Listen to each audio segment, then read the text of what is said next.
Okay, we're answering the question, how do you make horseradish cream sauce? It's a great recipe if you start out with a nice little sauce like we have. In this class, one of the lessons was making white sauce / bechamel sauce. So we have that sauce right here that was made in this saucepan. And it's hot. And it's already seasoned. And that's okay. We're not going to add any salt to it when we add this horseradish to it. This is 3 cups of white sauce. And your recipe is for 3 cups. And I'm going to add whatever amount of horseradish I feel like putting inside my sauce. Remember now, I'm going to cook this for a little bit. Extract the flavor of the horseradish. And for me personally, I think that the horseradish should be strained out of the sauce, and only the flavor of the horseradish is there.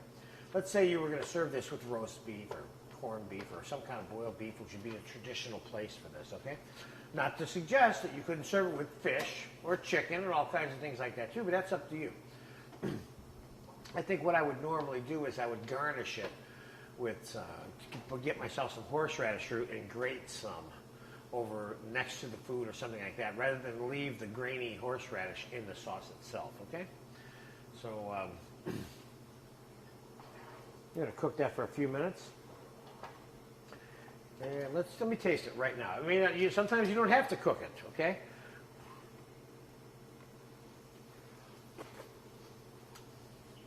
Oh, this sauce is good. This is really good.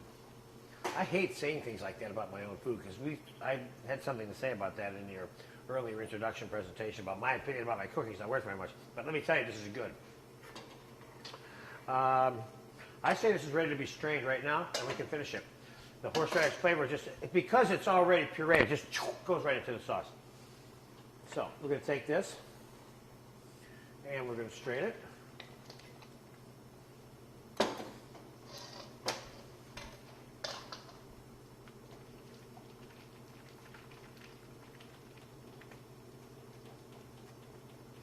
Some of that horseradish I pushed right through the screen, but I pushed that stuff through because it was small enough to go in there. There, it's not going to make the sauce kind of lumpy. Now you see, look at, there's the horseradish. But we kind of ripped all the flavor off of it in the process there, see?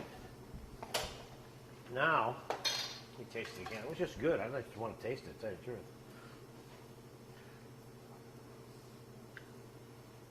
It's nice. That's really nice. Let's take a look at the texture real quick. See, we already had a good texture with the white sauce that we made in this class. That's why the texture of this is good. It doesn't have to be adjusted. Another way of making this sauce is you could just put the horseradish in the whole cream and let it reduce and then strain it and it'll taste like horseradish if you reduce it down to sauce consistency. And of course you may want to put a pinch of cornstarch or roux in it, into the cream to complete that, the thickening of it. You may not want to reduce it all and make it thicken naturally by reducing the cream, which you can. Depends how far you want your cream to go, you know? All right, so there you go. There's your horseradish sauce. Enjoy it. It's really good, too.